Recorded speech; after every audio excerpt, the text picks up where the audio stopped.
اعوذ باللہ من الشیطان الرجیم بسم اللہ الرحمن الرحیم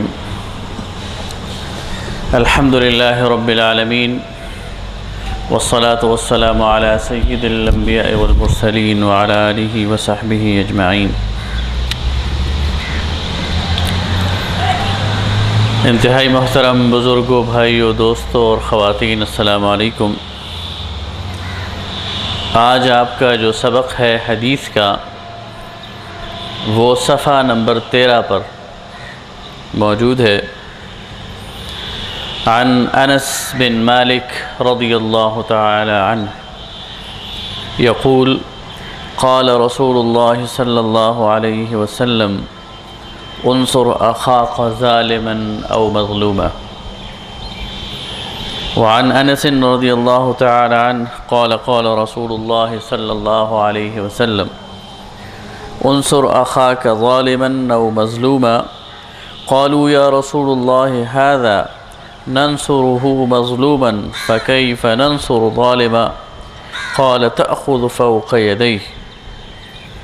وعنه رضی اللہ عنہ قال قال رسول اللہ صلی اللہ علیہ وسلم انصر اخاک ظالما او مظلوما فقال رجل یا رسول اللہ انصره اذا كان مظلوما افرأيت ان كان ظالما فكيف انصره قال تحجزه او تمنعه من الظلم فإن ذلك نصر إياه او كما قال النبي صلی اللہ علیہ وسلم۔ میں نے آپ کے سامنے یہ روایت جو مختلف حدیث کی کتابوں میں ذرا سے لفظی اختلاف کے ساتھ وارد ہوئی ہے وہ 3-4 متن آپ کے سامنے پڑھے۔ یہ حدیث بخاری میں، مسلم میں، احمد میں، نسائی میں، دارمی میں اور ابن ماجہ یہ حدیث کی کتابیں ہیں، ان میں موجود ہے اور صحیح حدیث ہے۔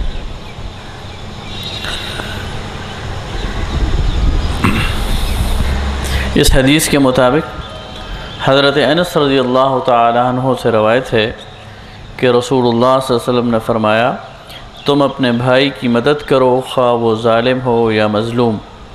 ایک شخص نے پوچھا یا رسول اللہ صلی اللہ علیہ وسلم جب وہ مظلوم ہو تو اس کی مدد کروں، لیکن یہ فرمائیے اگر وہ ظالم ہو تو کیسے مدد کروں؟ آپ صلی اللہ علیہ وسلم نے فرمایا اس کو تم ظلم سے روک دو، یہی اس کی مدد ہے۔ اس حدیث کو سمجھنے کے لیے عرب کا وہ خاص معاشرہ ہمارے سامنے ہونا چاہیے جو قبائلی معاشرہ تھا اور جس کی قبائلی تنظیم بڑی مؤثر تنظیم تھی اور جس میں یہ لڑائی اور جھگڑے اور تنازعات ان میں قبیلے کے افراد ایک دوسرے کی مدد اور تعاون کرتے تھے اور بھائی کے لیے بھائی کھڑا ہو جاتا تھا، اس کے لیے تلوار اٹھاتا تھا اور پھر وہ یہ نہیں دیکھتا تھا کہ میرے بھائی نے کسی پہ ظلم کیا ہے، میرے بھائی نے کسی کو قتل کیا ہے، میرے بھائی نے کسی کے ساتھ زیادتی کی ہے۔ بس صرف یہی کافی تھا کہ میرے بھائی نے مجھے مدد کو پکارا ہے تو مجھے اس کے لیے مدد کے لیے جانا چاہیے، چاہے میں کسی پہ ظلم کروں اور چاہے میں کسی کی معاونت کروں یا کسی مظلوم کا ساتھ دوں۔ اور یہ بات عرب میں مقولہ اور ایک محاورہ بن گیا تھا، انصر اخاک ظالما او مظلوم، تمہارا بھائی جب تمہیں پکارے تو اس کی مدد کرو اور اس کو نہ دیکھو کہ وہ ظالم ہے یا مظلوم ہے۔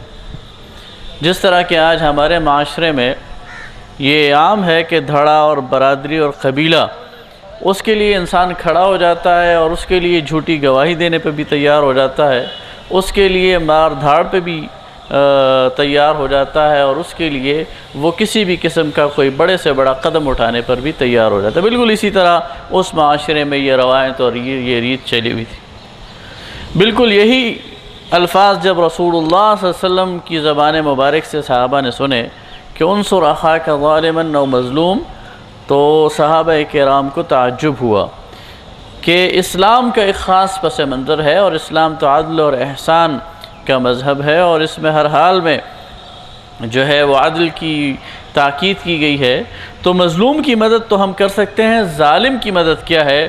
تو یہاں رسول اللہ صلی اللہ علیہ وسلم نے اس محاورے کا صحیح مفہوم بتایا اور اس کا اثر نو مفہوم تعین کر دیا کہ ظالم کی مدد دراصل یہ ہے کہ اسے ظلم سے روک دیا جائے۔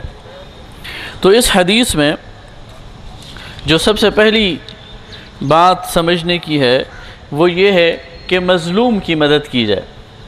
مظلوم کی مدد کو سمجھنے کے لیے سب سے پہلے ہمیں یہ ڈیٹرمن کرنا ہوگا کہ ظلم اصل میں ہے کیا۔ ظلم بنیادی طور پر 3 شکلوں میں ظاہر ہوتا ہے۔ یا کوئی شخص کسی کے مال پر تعدی کرتا ہے، اس کے مال پر ناجائز قبضہ کرتا ہے، مالی کوئی اس کے ساتھ زیادتی کرتا ہے، ظلم کرتا ہے۔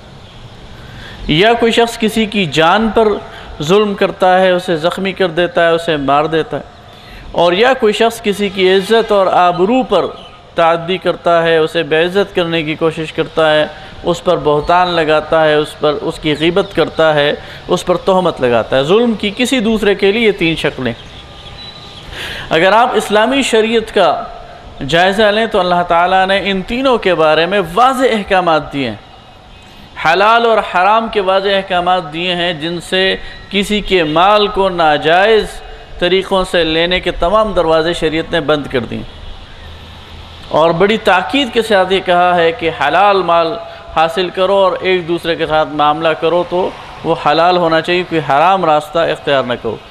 چوری کو، ڈاکے کو، قبضے کو اور اس طرح کی چیزوں کو شریعت نے حرام کرا دیا۔ اسی طرح انسانی قتل کو اور انسان کی جان کو نقصان پہنچانے والی تمام چیزوں کو شریعت نے حرام قرار دیا اور فرمایا کہ وَلَا تَقْتُلُوا النَّفْسَ الَّتِي حَرَّمَ اللَّهُ إِلَّا بِالْحَقِّ، کسی نفس کو قتل نہ کرو سوائے اس کے کہ اللہ تعالیٰ نے اس کا حق تمہیں فراہم کر دیا ہو۔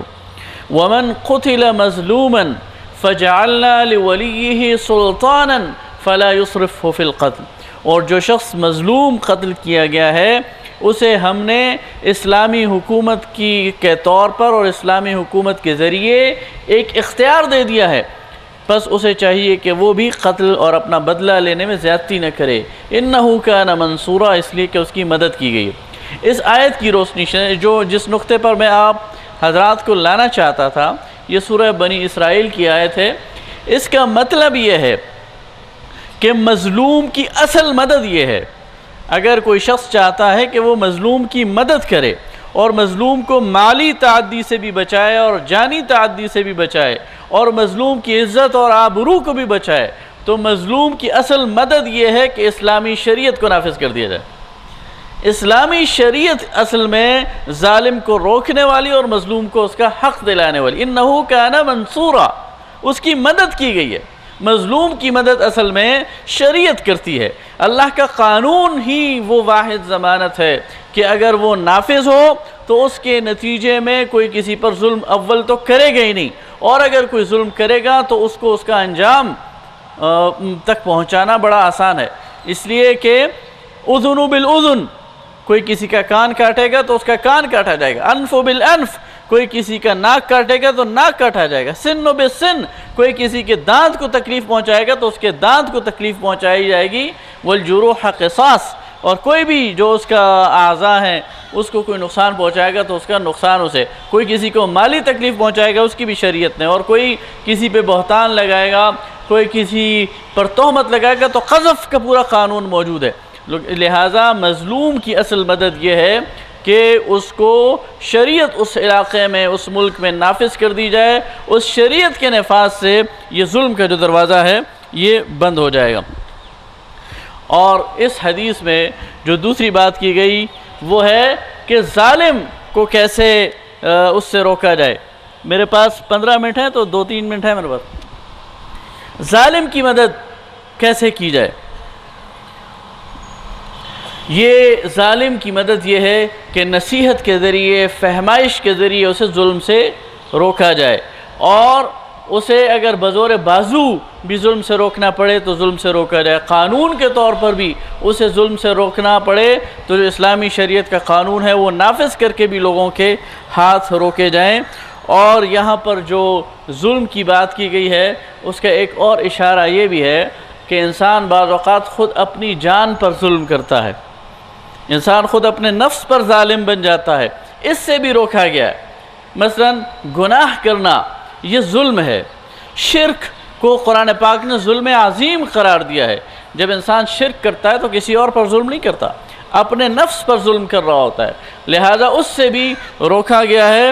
اور اس کی اصلاح کے لیے اس کو دعوت دینا، اس کی اصلاح کرنا، گناہ کے ماحول سے اسے باہر لے کر آنا اور شرک سے اسے نکالنا، عقیدے کی اس کی اصلاح کرنا، یہ جو ہے اس کی بڑی تاکید کی گئی ہے۔